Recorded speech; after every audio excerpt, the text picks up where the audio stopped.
Welcome to Nandigama TV. నా పేరు శ్రేయ. కొండపల్లి కిల్లా, మూలపాడులోని సీతాకోకచిలుక పార్క్, పవిత్ర సంగమం ప్రాంతాల్లో పర్యటించిన ఎంపీ కేశినేని శివనాథ్, ఎమ్మెల్యే వసంతకృష్ణప్రసాద్. ఈ సందర్భంగా ఎంపీ కేశినేని శివనాథ్ మాట్లాడుతూ, అమరావతికి అతి సమీపంలో ఉన్న కొండపల్లి, ఇబ్రహీంపట్నం ప్రాంతాల్లో పర్యాటక రంగం అభివృద్ధికి కృషి చేస్తున్నామని తెలిపారు. గతంలో సీఎం చంద్రబాబు కొండపల్లి కిల్లా అభివృద్ధికి 100 కోట్లు కేటాయిస్తే గత ప్రభుత్వం కొండపల్లి కిల్లాను నిర్లక్ష్యం చేసిందని అన్నారు.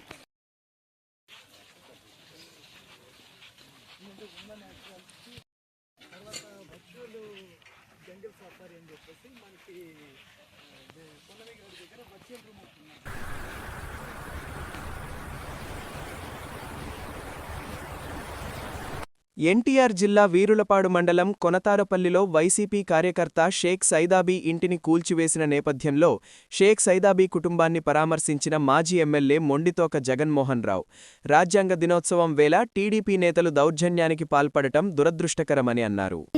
మమ్మల్ని పోలీస్ స్టేషన్లో పెట్టి ఆయన పోయి మా ఇల్లు పడేసి, మాకు నిన్నటాంచి తాగడానికి మంచి లేవు, ఉండటానికి ఇల్లు లేకుండా చేసి మమ్మల్ని చేసి, మేము కనీసం వాష్రూమ్ పోవడానికి కూడా వాటర్ లేకుండా చేసిండి. ఇదేనండి తెలుగుదేశం పార్టీలో జరిగేది. ప్రజలకి, పేద ప్రజలకి ఏం చేస్తున్నారు సార్ మీరు? దయచేసి చంద్రబాబు నాయుడు గారు మీకు పేదల్ని కాపాడుతారని మిమ్మల్ని పదవుల్లోకి తీసుకొస్తారు సార్, కానీ పేదవాళ్ళ మీద మీ అధికారం చెల్లించాలని మాత్రం చూడమాకండి సార్. అధికారంలో ఉండవని మమ్మల్ని బాధ పెట్టొద్దు సార్. దయచేసి మీకేదన్నా ఉంటే పయ్యోళ్ళు చూసుకోండి సార్, పేదల మీద మాత్రం చూపించొద్దు సార్. దయచేసి మాలాంటి వాళ్ళ మీద మీరు చూపించొద్దు సార్. ఎందుకంటే మేము ఉండి లేక, మేము తినక ఒక పూట మా అమ్మగారు పస్తులు పడుకొని మాకు ఆ చోటు కొని మాకు ఉండటానికి నివాసం చేసుకుని మొన్నటి దాకా మేము అద్దెలలో ఉండి మా అమ్మగారు మమ్మల్ని ఎంతో చేసి మాకు ఇచ్చేసింది సార్. ఇవాటి రోజున మా అమ్మగారు ముసలితనానికి వచ్చాక ఉండటానికి ఇల్లు లేదని పడేస్తే మా అమ్మ ఎటు పోవాలి సార్? మా అమ్మగారికి న్యాయం చేయమని కోరుకుంటున్నాను సార్ ప్రభుత్వాన్ని. నా పేరు సైదాబీ అండి, కొనతాలపల్లి అండి నాది. నేను 33 సంవత్సరాల క్రితం కొనుక్కున్నానండి. స్థలం కొనుక్కొని పూరుపాకేసుకొని తర్వాత గవర్నమెంట్ ఇల్లు కట్టుకున్నానండి. నేను ఆ ఇంట్లో నివసిస్తున్నానండి. ఒక బాబు, ఓ పాప అండి. కోడలు కొడుకు అంతా మేము ఒక ఇంట్లోనే ఉంటున్నామండి. ఒక ఇంట్లో ఉంటుంటే ఇవాళ కొండగంటి సీని గారు అనేవాడు వచ్చి నాకటు రానుబోను దారి ఉంది అని చెబుతున్నాడు. అని చెప్పి నా ఇల్లంతా కోలేసాడండి, నా బోర్ అంతా తీసేశాడు, అన్నీ ఆగమాగం చేశాడండి. మమ్మల్ని పోలీస్ స్టేషన్కి రానిచ్చాడు. పోలీస్ స్టేషన్లో పెట్టి కారు వేసుకొని పోయి మమ్మల్ని ఎట్లా అన్యాయం చేశారండి. బేపచ్చంగా సంపుతం అంటున్నారండి, లంజని మాట్లాడుతున్నాడండి. ఆయన ఇష్టం వచ్చినట్లు మాట్లాడుతాను. నీకేముంటే దమ్ముంటే చూసుకోవే అంటాడు, కోర్టుకు వేసుకోమంటాడు, పోలీస్ స్టేషన్ పోయి కేసు పెట్టుకోమంటాడు, నీ చేతనైంది చేసుకోమంటాడు. నాకు హక్కు ఉందని మమ్మల్ని హింసిస్తున్నాడు. మేము తల్లు పిల్లలు నిన్న టాంచి అన్నం నీళ్ళు ఏమీ లేకుండా ఉంటున్నాం. మేము వంతమట్టి కుండబెట్టి అన్నం వండుకోలేదండి. మాకు న్యాయం చేయండి మీరు. నిన్న దేశమంతా ఘనంగా రాజ్యాంగ దినోత్సవాన్ని జరుపుకున్నాం. అదే రోజున ఒక గ్రామంలో ఒక మహిళ తన కొడుకుని, కూతుర్ని, భర్త లేని కూతుర్ని పెట్టుకొని నివసిస్తున్నటువంటి ఒక మహిళ మీద, ఆ ఇంటి మీద పడి ఆ ఇంట్లో ఉన్నటువంటి బోర్ను పీకేయడమే కాకుండా అటు ఇటువైపు ఉన్నటువంటి గోడలనే కాకుండా ఇంటి గోడలను కూడా పగలగొట్టి, ఆ క్రమంలో వాళ్ళు పోలీస్ స్టేషన్కి వస్తే, మాట్లాడడానికి వస్తే, కంప్లైంట్ ఇవ్వడానికి వస్తే వీళ్ళందరినీ ఇక్కడ పెట్టి మళ్ళీ అక్కడికి వెళ్ళి వాటిని కూల్చేశారు. ఇప్పటి వరకు వాళ్ళకి వాటర్ లేదు. వాళ్ళు చెబుతుంది ఏంటి, మాకు ఇక్కడ దారి ఉందని.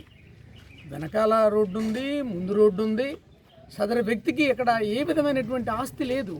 పోనీ వెనకాలోళ్ళు అడిగారు, ముందోళ్ళు అడిగారు, మాకు దారి ఉంది మేము వాడతామని అనుకోవచ్చు. 30 సంవత్సరాల క్రితం ఎప్పుడు కొనుక్కుని అగ్రిమెంట్ చేసుకున్నటువంటి స్థలంలోకి ఈ వేళ దారి ఉందని రావడంలో ఉద్దేశం సుస్పష్టంగా తెలుస్తుంది. ఎందుకనంటే వాళ్ళు అబలలో గవర్నమెంట్ మాది, మేము ఏమైనా చేయగలం, ఏమైనా చేస్తాం అనే ఉద్దేశం తప్ప ఎప్పుడైనా మీరు అబ్జెక్ట్ చేశారా? వాళ్ళు ఇల్లు కట్టుకున్నప్పుడు కానీ ఇంకోటి కానీ ఎప్పుడైనా చెప్పారా? అసలు మీకు సంబంధం ఏంటి? మీకేంటి సంబంధం? ఇప్పుడు ఇంతకు ముందు ఉన్నప్పుడు, మీకు స్థలాలు ఉన్నప్పుడు అనుకోవచ్చు, మీరు అన్నీ అమ్ముకుని వెళ్ళిపోయారు కదా, అక్కడ ఎవరో లేరు కదా, దీనికి సంబంధించిన వాళ్ళు ఎవరో, పోనీ కొనుక్కున్న వాళ్ళు ఎవరన్నా అడిగారా? అడగలేదు. సుస్పష్టంగా కనపడుతుంది ఏమని, వీళ్ళ మీద కక్ష తీర్చుకోవాలి, ఖచ్చితంగా వీళ్ళని ఇబ్బంది పెట్టాలి, వీళ్ళకి దిక్కు ఎవరు, వీళ్ళు ఏం చేయగలరు అనేది. తర్వాత స్టేషన్కి వచ్చిన తర్వాత కూడా వెళ్ళి కూల్చారంటే ఏంటి? ఇది నిరంకుశత్వం కదా, సామాన్యుల మీద కదా ఈ నిరంకుశత్వం. కేవలం అధికారం ఉందని, మా రాజ్యాంగం మాదే, మీరంతా రాజ్యాంగ దినోత్సవం జరుపుకోండి, మా రెడ్ బుక్ రాజ్యాంగం ప్రకారం మేము చేస్తామని ఇలాంటి వాళ్ళ మీద చర్యలు చేపట్టడానికి సిగ్గు ఉండాలి, కాసింత జ్ఞానం ఉండాలి. ఇలాంటి వాళ్ళ మీద ఎందుకు మీ ప్రతాపాలు? ఏదో బిడ్డలను పెట్టుకుని బ్రతుకుతుంది, స్థలం కొనుక్కుంది, మీకు ఏదన్నా ఉంటే ఇప్పుడు కూడా మీరు ఏదన్నా ఉంటే కోర్టుకు వెళ్ళండి. చట్టాన్ని మీ చేతిలో తీసుకుంటారా? మీకు ఇష్టం వచ్చినట్టు చేస్తారా? తాగే నీళ్ళని పీకేయడం, లాగేయడం, బోర్లు లాగేయడం, అన్నీ పడగొట్టడం, ఇవన్నీ చేస్తారా? పైగా దిక్కున్న చోట చెప్పుకోమంటారా? ఇది అన్ని వేళలా ఒకలా ఉంటుందా? ఖచ్చితంగా దీనికి సంబంధించి ఇప్పుడు పోలీస్ కంప్లైంట్ ఇచ్చాం. పోలీసు వారు ఖచ్చితంగా దీని మీద చర్యలు తీసుకోవాలి. లేని పక్షంలో వైఎస్ఆర్ కాంగ్రెస్ పార్టీ తరఫున ఖచ్చితంగా మేము చేయాల్సింది మేము చేస్తాం. ఈవేళ ఇప్పుడు ఎస్ఐ గారు లేరు, బందోబస్తుకి వెళ్ళారు అంటున్నారు. రిసీట్ కూడా తీసుకోవడం జరిగింది. తదుపరి చర్యలు ఖచ్చితంగా ఉంటాయి. ఆ కుటుంబం మీద తదుపరి వాళ్ళు ఏం చేసినా, వాళ్ళకి ఏం జరిగినా దీనికి సదరు వ్యక్తులే బాధ్యత వహించాల్సి ఉంటుంది, ఏం జరిగినా సరే. కాబట్టి ఇలాంటి నిరంకుశత్వ పోకడల్ని, ధోరణుల్ని ఖచ్చితంగా ఏ విధంగా ఎదుర్కోవాలో ఆ విధంగా ఎదుర్కొంటాం. ఇలాంటి వాటికి తగిన మూల్యం కూడా చెల్లించుకోవాల్సి వస్తుందని క్రిస్టల్ క్లియర్గా చెబుతున్నాం. పోలీస్ శాఖని మరొక్కసారి ఈ చర్యల మీద మీరు చర్య తీసుకోండి. ఎవరు తప్పున్నా సరే తీసుకోండి. ఫర్దర్గా ఇలాంటి అబలల మీదకి వెళ్లకుండా వాళ్ళు భయపడుతున్నారు కాబట్టి మేము వస్తే మళ్ళా మమ్మల్ని ఏమైనా చేస్తారేమో, మేము ఇప్పుడు ఇటు వస్తే అని చెప్పి వాళ్ళు బిక్కుమంటున్నారు. ఇంతవరకు బోరు పీకేశారు, నీళ్లు లేవు. పక్కన ఉన్న వాళ్ళు కూడా భయపడుతున్నారు, మేము నీళ్ళు ఇస్తే మా మీద కూడా ఇలాంటి చర్యలే చేస్తారో అని. మేము చుట్టుపక్కల అడిగాం, మీకేమైనా ఇబ్బంది ఉందా? ఇక్కడ మాకేం ఇబ్బంది లేదు, మాకు రోడ్డుతో పనే లేదు అని వెనక వాళ్ళు చెప్తున్నారు, ముందు వాళ్ళు చెప్తున్నారు, పక్కన వాళ్ళు చెప్తున్నారు. మరి ఎనకేంటి ఇంట్రెస్ట్ అంటే ఏం లేదు, అధికారంలో ఉన్నాం, ఏవైనా చేస్తాం, పోలీసు వారి మీద కూడా మా ఇన్ఫ్లుయెన్స్ చూపిస్తాం, మా నిరంకుశ ద్వారాన్ని తెలియజేస్తాం. పైనుంచి యథా రాజా తదా ప్రజ, పైన రెడ్ బుక్ రాజ్యాంగం ఎలా ఉందో ఇక్కడ కూడా దానికి అనుగుణంగానే ఇవన్నీ చేస్తున్నారు. వీటిలన్నిటికీ భారీగా మూల్యం చెల్లించుకోవాల్సి వస్తుంది. ఖచ్చితంగా పోలీసు వారికి విజ్ఞప్తి చేస్తున్నాం, వాళ్ళకి ప్రాణ రక్షణ ఇవ్వాల్సిన బాధ్యత మీది, తగిన చర్యలు తీసుకోవాల్సిన బాధ్యత మీదేనని తెలియజేస్తున్నాం.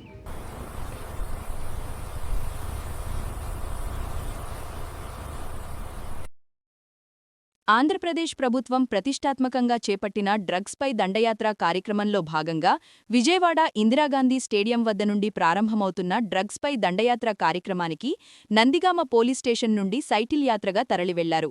ఈ కార్యక్రమంలో నందిగామ డివిజనల్ అధికారి ABG Tilak, Nandigama SHO YVVL Naidu, Nandigama SI B Mohan Rao, మహిళా ఎస్ఐ వి మహతి మరియు మహిళా పోలీసులు, కళాశాల విద్యార్థులు పాల్గొన్నారు.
ఫిబ్రవరి 12న దేశవ్యాప్త సమ్మెను జయప్రదం చేయాలని సిడిపిఓ ఆఫీసులో సమ్మె నోటీసును అంగన్వాడీ నాయకులు, సిఐటియు నాయకులు సమర్పించారు.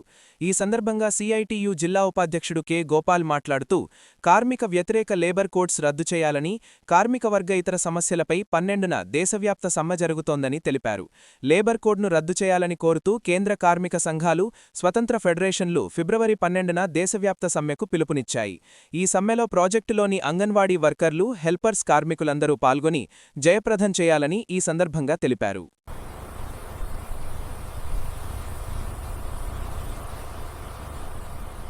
జగ్గయ్యపేట కోదాడ రోడ్లోని ప్రైవేట్ ఎలక్ట్రీషియన్ భవనం నందు జగ్గయ్యపేట పట్టణ private electrical workers welfare association వారి ఆధ్వర్యంలో ఏర్పాటు చేసిన ఎలక్ట్రీషియన్ డే కార్యక్రమంలో ఎన్టీఆర్ జిల్లా జనసేన పార్టీ అధ్యక్షుడు సామినేని ఉదయభాను పాల్గొన్నారు. బల్బుని కనిపెట్టిన శాస్త్రవేత్త థామస్ ఆల్వా ఎడిసన్ విగ్రహానికి పూలమాల వేసి నివాళులర్పించారు. ఈ సందర్భంగా ఉదయభాను మాట్లాడుతూ, నేడు సమాజం చీకటి నుంచి వెలుగువైపు పయనిస్తోంది అంటే దానికి ప్రధాన కారణం విద్యుత్ కార్మికులు మరియు ప్రైవేట్ ఎలక్ట్రీషియన్ల నిరంతర శ్రమ అని ఉదయభాను కొనియాడారు.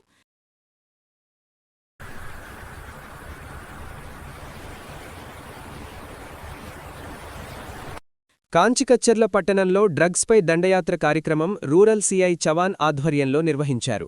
పట్టణంలోని పలు వీధుల్లో యువతకు డ్రగ్స్ పట్ల అవగాహన కల్పిస్తూ సైకిల్ ర్యాలీ నిర్వహించారు. ఈ సందర్భంగా ఆయన మాట్లాడుతూ, పోలీస్ కమిషనర్ రాజశేఖర్ బాబు ఆదేశాల మేరకు rural zone DCP Lakshminarayana, Nandigama ACP ABG Tilak ఆధ్వర్యంలో రూరల్ పరిధిలోని ఎస్ఐలతో కలిసి ఈ కార్యక్రమాన్ని నిర్వహించారు. ఈ కార్యక్రమంలో Chandarlapadu SI Dharmaraju, Kanchikacherla SI Viswanathan, Veerulapadu SI Abhimanyu, police సిబ్బంది, విద్యార్థులు పాల్గొన్నారు.